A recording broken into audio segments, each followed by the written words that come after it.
Empecemos con este relato. Recuerdo aquel día como si hubiera sido ayer, aunque en realidad prefiero olvidarlo. Mi amiga Sara era la mejor trabajadora social que he conocido. Ella y yo compartíamos muchas tardes de café, intercambiando experiencias sobre nuestro trabajo. Sara siempre fue muy dedicada y apasionada por ayudar a los demás, lo que la llevó a enfrentarse a situaciones desafiantes, pero ninguna como la que vivió aquella noche. Era una tarde de febrero hace 5 años cuando Sara recibió un caso. Tenía que visitar la casa de un joven que estaba de baja médica prolongada. La empresa para la que trabajaba sospechaba que no estaba realmente enfermo. Sara me comentó sus planes antes de partir. Solo quiero verificar que todo esté en orden y ver si realmente necesita ayuda adicional, me dijo con su típico tono compasivo. Se acercó a la dirección que le habían proporcionado. La casa se erguía al final de un callejón sin salida, aislada del resto de las viviendas del vecindario por un aire de abandono que desalentaba a los visitantes casuales. Un jardín descuidado y sobrecogido por malezas salvajes precedía una estructura desvencijada que parecía consumirse bajo el peso de su propia historia y deterioro. Sara, con su bolso firmemente agarrado, avanzó por el sendero agrietado. A medida que se acercaba, una sensación de incomodidad comenzó a crecer dentro de ella. El viento susurraba a través de los árboles muertos, llevando consigo un olor a moho y tierra húmeda que impregnaba el aire. La atmósfera alrededor de la casa era pesada, casi palpable, como si estuviese cargada de una energía oscura que se adhería a la piel y pesaba sobre los hombros. Llamó a la puerta, su mano temblorosa tocando la madera desconchada. El sonido hueco de sus golpes parecía ser absorbido por la estructura misma, como si la casa los engullera. No hubo respuesta. Llamó una segunda y una tercera vez, cada llamado más insistente que el anterior, pero solo el eco de su propia ansiedad le devolvía el saludo. Justo cuando Sara estaba considerando dar media vuelta y volver a su coche, la puerta se abrió lentamente con un chirrido prolongado que resonó a través del silencio como un lamento. Ante ella apareció una mujer de mediana edad, con el cabello despeinado y una mirada que, aunque intentaba ser acogedora, era demasiado vacía para alcanzar sus ojos. «Pase, está en su habitación», dijo la mujer con una voz grave como si estuviese enferma. La sonrisa en su rostro era tensa, una máscara de cortesía que no lograba esconder una urgencia subyacente. Sara, guiada por un sentido del deber más fuerte que su instinto de autopreservación, asintió y cruzó el umbral. El interior de la casa era aún más sombrío que el exterior. Las paredes, que alguna vez habrían sido de un blanco brillante, ahora estaban manchadas y peladas, mostrando capas de pintura antigua como cicatrices de un pasado mejor. La mujer la condujo a través de un pasillo oscuro que parecía consumir toda luz natural. Las pocas bombillas en el techo emitían una luz tenue y parpadeante, apenas suficiente para iluminar el camino. El suelo crujía bajo sus pies con cada paso, un coro inquietante que acompañaba su progresión hacia lo desconocido. A lo largo del pasillo, puertas cerradas sugerían secretos escondidos, mientras que una corriente de aire frío se deslizaba alrededor de ellas, como si la casa misma respirara con dificultad. Sara no podía evitar sentir que cada paso la llevaba más profundamente no solo en la casa, sino en algo mucho más oscuro y amenazante que la simple tarea que tenía entre manos. Al entrar en la habitación del joven, Sara sintió un escalofrío recorrer su espalda. El chico estaba acostado en la cama, su mirada perdida y su piel pálida como la de un cadáver. Apenas reconoció a la mujer que entraba, pero cuando sus ojos se encontraron, ella vio un destello de terror en los de él.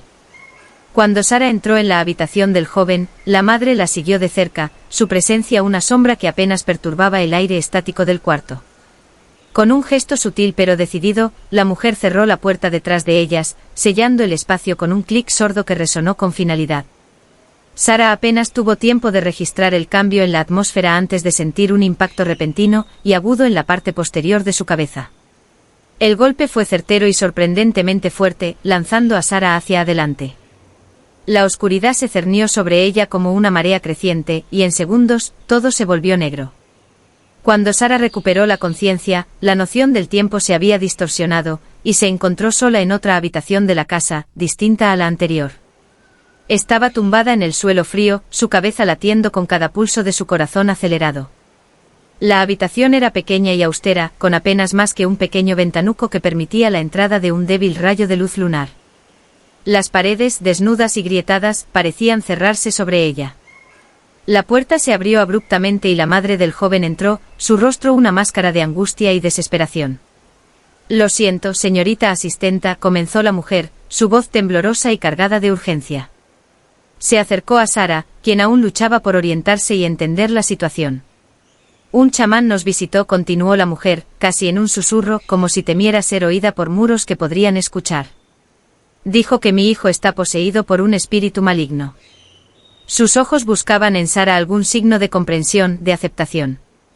Él dijo que se requiere un sacrificio, una mujer joven durante la luna llena para ser liberado.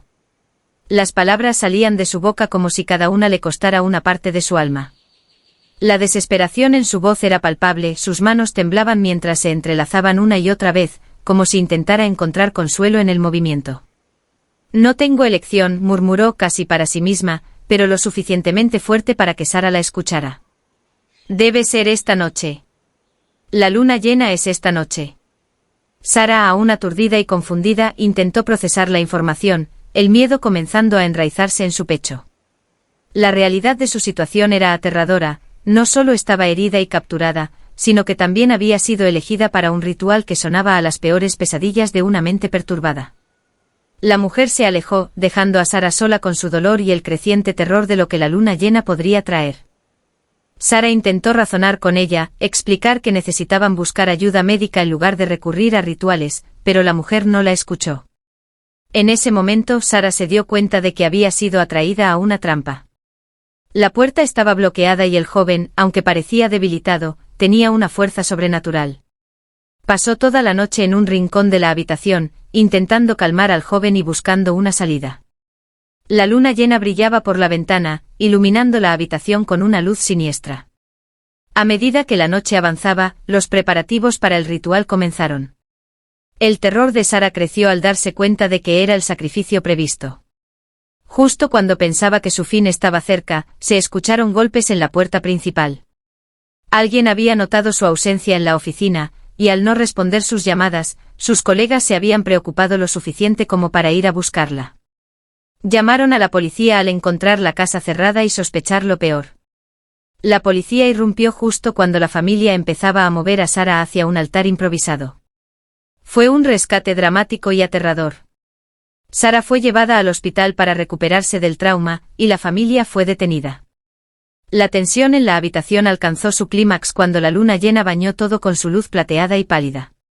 La familia, movida por la desesperación y la creencia en el oscuro ritual que estaban a punto de realizar, comenzó a levantar a Sara del suelo. Sus manos temblorosas pero decididas la arrastraron hacia lo que había sido dispuesto como un altar improvisado en el centro de un sótano húmedo y lúgubre.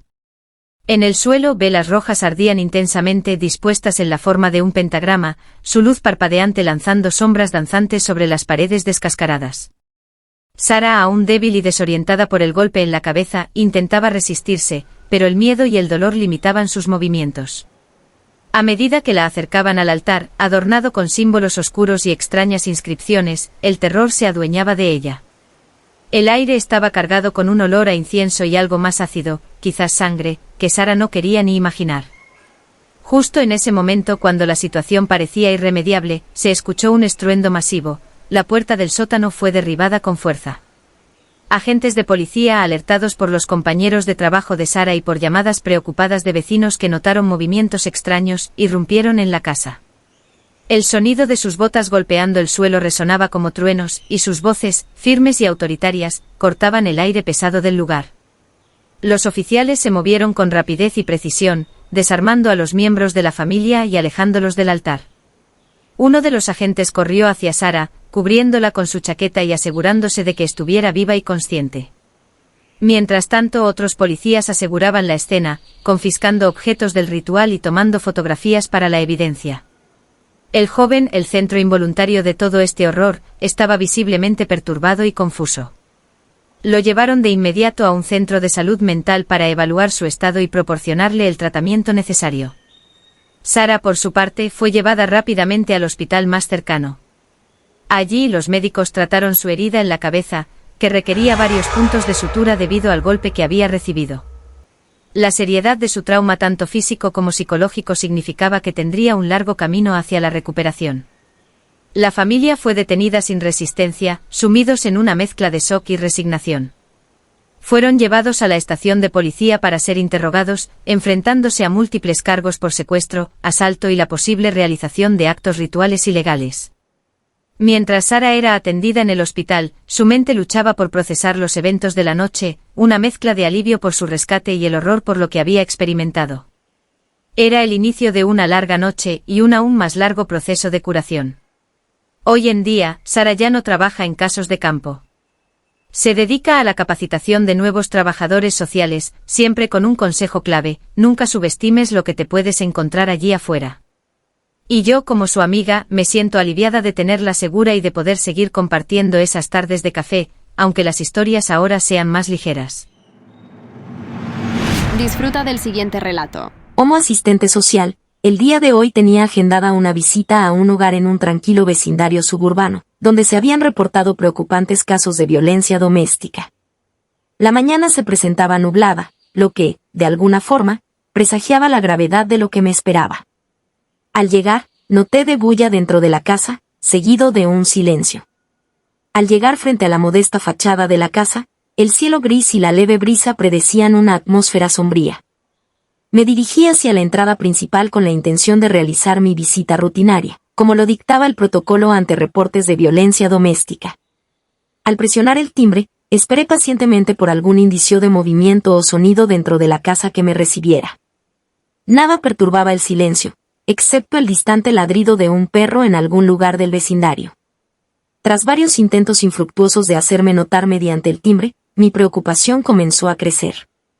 Opté entonces por probar la puerta. Quizás alguien necesitaba ayuda y no podía llegar hasta la entrada. Para mi sorpresa, la puerta, que esperaba encontrar bajo seguro, se abrió sin resistencia al girar la manija. No había cerrojo ni cadena que impidiera su apertura. Al cruzar el umbral, una corriente de aire frío me golpeó de manera abrupta. Era un frío poco natural para una vivienda supuestamente habitada, más parecido al de una estructura largamente abandonada. El aire tenía ese olor particular a cerrado, a ausencia, que se acumula en los espacios desocupados durante periodos prolongados. La casa, contrariamente a lo esperado dado el reciente reporte de actividad, parecía no haber albergado vida en mucho tiempo. Una vez dentro, la escena ante mis ojos era desconcertante. El interior estaba completamente despojado de mobiliario. No había sofás donde descansar, ni mesas donde compartir comidas, ni camas donde dormir. Las paredes estaban desnudas, desprovistas de cuadros o fotos que pudieran sugerir los rostros o recuerdos de sus habitantes. No había alfombras que amortiguaran mis pasos, ni cortinas que oscurecieran el grisáceo día que se colaba por las ventanas sucias y desatendidas. El suelo, cubierto de una delgada capa de polvo, no mostraba huellas recientes. Me encontraba de pie en un vacío tangible, un espacio que debió haber sido un hogar, un refugio de vida y risas, pero que ahora no era más que un eco silencioso de lo que alguna vez pudo haber sido. Era evidente que no había habido presencia humana en ese lugar desde hacía tiempo, lo que me llevó a cuestionar la veracidad y actualidad del reporte que me había llevado hasta allí. ¿Qué había pasado realmente en esta casa? ¿Dónde estaban aquellos que supuestamente la habitaban? Con estas preguntas en mente, continué mi inspección, esperando encontrar alguna pista que me ofreciera respuestas. Continué mi inspección, explorando las habitaciones en busca de cualquier señal que pudiera arrojar luz sobre la situación. El silencio era profundo, interrumpido solo por el eco de mis pasos en el suelo desnudo. Cada habitación que revisaba estaba tan vacía y silenciosa como la anterior, aumentando la sensación de desolación que ya había comenzado a invadirme. De repente, mientras me encontraba al final de un pasillo, la puerta por la que había entrado se cerró de golpe detrás de mí. El sonido sordo reverberó a través de la estructura vacía, haciéndome saltar. Corrí de vuelta a la entrada principal, intentando abrir la puerta, pero estaba bloqueada. Mi corazón comenzó a latir con fuerza contra mi pecho, una mezcla de confusión y miedo se apoderó de mí. Traté de mantener la calma, diciéndome a mí misma que debía haber otra salida. Mientras consideraba mis opciones, el ambiente cambió abruptamente. Empezaron a surgir voces susurrantes de las paredes, como si estuvieran impregnadas de los ecos de conversaciones pasadas o presentes desconocidas.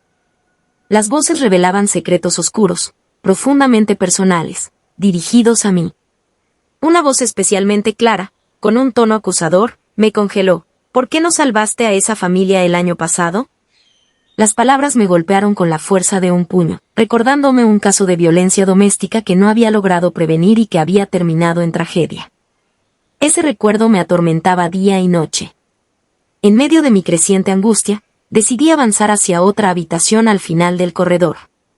Al entrar, me detuve abruptamente, congelada por el horror que se desplegaba ante mis ojos. En el suelo yacían los cuerpos inertes y putrefactos de lo que parecía ser una familia. Estaban dispersos en poses grotescas, como si hubieran caído donde estaban al ser superados por alguna calamidad repentina.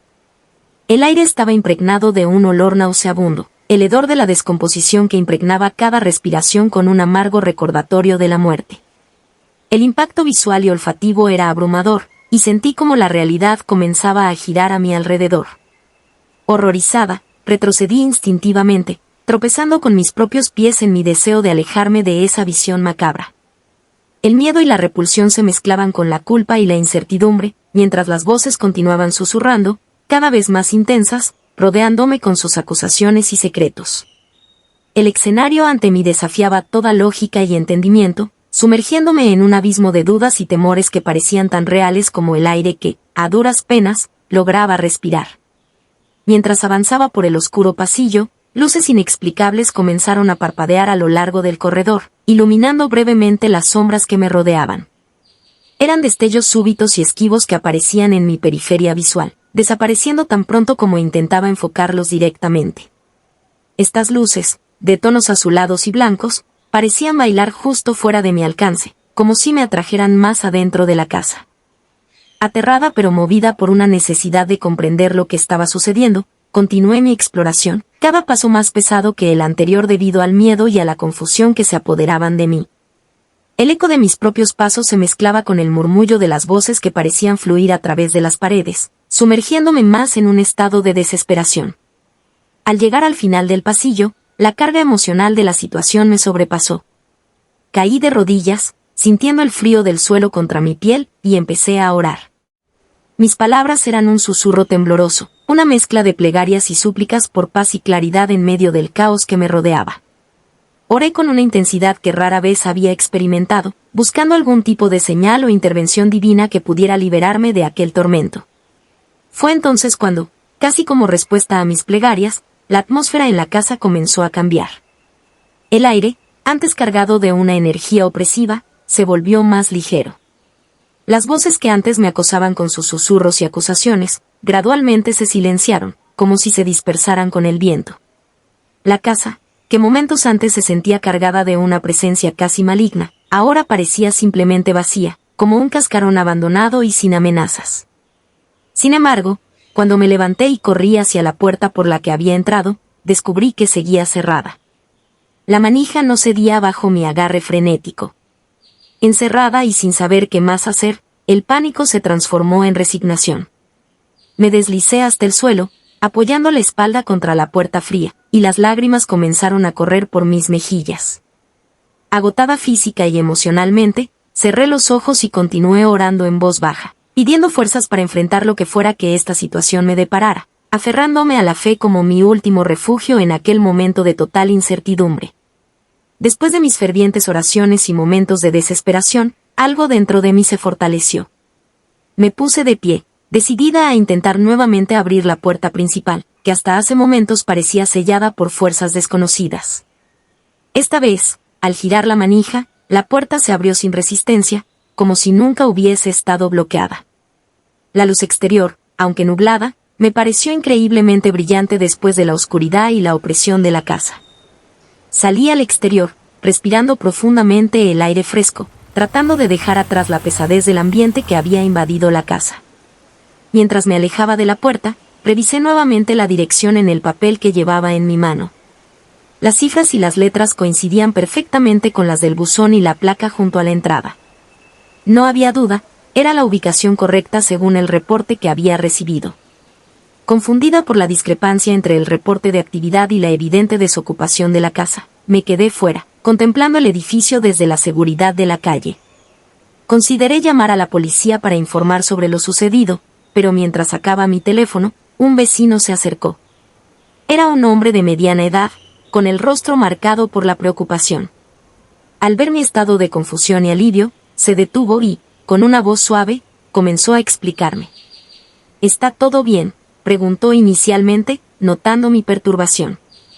Luego, sin esperar mi respuesta completa, continuó: esa casa ha estado vacía desde hace años. Hubo un trágico incidente. Toda la familia que vivía allí falleció en circunstancias muy misteriosas. Fue algo que sacudió a toda la comunidad. Desde entonces, nadie ha querido comprarla, y se dice que está maldita o algo por el estilo. Escuchar esto solo intensificó el misterio de mi experiencia dentro de la casa. ¿Había sido víctima de una ilusión, o algo más profundo y oscuro había ocurrido en ese lugar? Agradecí al vecino por su información y me alejé lentamente, mirando hacia atrás ocasionalmente, con la casa recortándose ominosamente contra el cielo gris. El encuentro me dejó con más preguntas que respuestas, pero también con una historia que resonaría conmigo mucho después de haber dejado atrás esa sombría calle. Aquel día dejé el sitio con más preguntas que respuestas. ¿Fue todo producto de mi imaginación? ¿O acaso había algo en esa casa, algo que no podíamos entender completamente? Lo único cierto era que mi experiencia había sido profundamente real para mí, y llevé conmigo el recuerdo de aquel día como un recordatorio de que, en mi profesión, a veces nos encontramos con misterios que van más allá de nuestra comprensión humana. Si te está gustando el relato, suscríbete, dale like y comparte. Disfruta del siguiente relato. Desde mi primer día en el orfanato, supe que mi rol como asistenta social y mis habilidades de mi segunda carrera como psicóloga me enfrentaría a retos únicos. Sin embargo, nada podría haberme preparado para lo que encontraría en esa vieja casona rodeada de robles centenarios, hogar de niños que cargaban más sombras que sus cortas vidas deberían soportar. Uno de esos niños era Martín. Siempre retraído, se dedicaba a dibujar en cualquier trozo de papel que encontraba. Sus trazos reflejaban la figura recurrente de un niño con el cuello torcido. Sus dibujos me inquietaban no solo por la repetición del tema, sino por la expresión triste y sombría que plasmaba en el rostro del personaje. Una tarde, después de días observando a Martín desde la distancia, decidí que era momento de acercarme. Me senté a su lado en la pequeña mesa de la sala de actividades, lugar que parecía ser su refugio. Los otros niños jugaban ruidosamente, pero Martín, absorto en su propio mundo, apenas notaba el bullicio. Sus crayones, gastados y de colores apagados, deslizaban líneas y curvas sobre un papel que ya tenía los bordes desgastados. Mientras sus manos se movían con determinación, rompí el silencio que nos envolvía con una pregunta suave, casi susurrada, como si temiera romper un hechizo frágil. Martín, ¿puedes contarme sobre tu amigo, el que dibuja siempre? Inicialmente, no respondió. Continuó con su dibujo, su concentración intacta. Pero luego, sus movimientos se detuvieron, y lentamente levantó la vista hacia mí. Sus ojos, grandes y usualmente sombríos, brillaban ahora con una intensidad que mezclaba miedo y excitación, como si estuviera al borde de revelar un secreto importante. Quiero que conozcas a mi amigo, dijo con voz apenas audible, como si temiera ser oído por alguien más que nosotros. Su tono llevaba una súplica que no pude ignorar, y algo en su mirada me impulsó a tomar su invitación en serio. Asentí, y sin decir palabra, él se levantó y caminó hacia la puerta que llevaba a los jardines del orfanato. Lo seguí, curiosa y un tanto ansiosa por lo que podría descubrir. Salimos al exterior, y el aire fresco de la tarde rozó mi piel con un toque gélido. Martín no vaciló, se dirigía con paso firme hacia el fondo del jardín. A medida que nos alejábamos de los edificios principales y nos adentrábamos en las partes menos cuidadas del orfanato, el ambiente parecía volverse más frío y sombrío. Los árboles que bordeaban el camino filtraban la luz del sol, creando un juego de sombras que danzaban a nuestro alrededor. Finalmente, llegamos a un viejo árbol que se erguía al final del terreno, sus ramas retorcidas y desnudas se extendían hacia el cielo como dedos acusadores. Era un roble antiguo, imponente, con la corteza áspera y marcada por el paso del tiempo. Martín se detuvo a unos pasos del árbol, y yo pude sentir una corriente de aire frío que parecía emanar de su tronco, envolviéndonos en una atmósfera que ahora parecía cargada de una espera tensa y silenciosa. Martín se detuvo abruptamente, a solo unos metros del gran roble. Levantó su delgado brazo y apuntó hacia el árbol con un dedo tembloroso.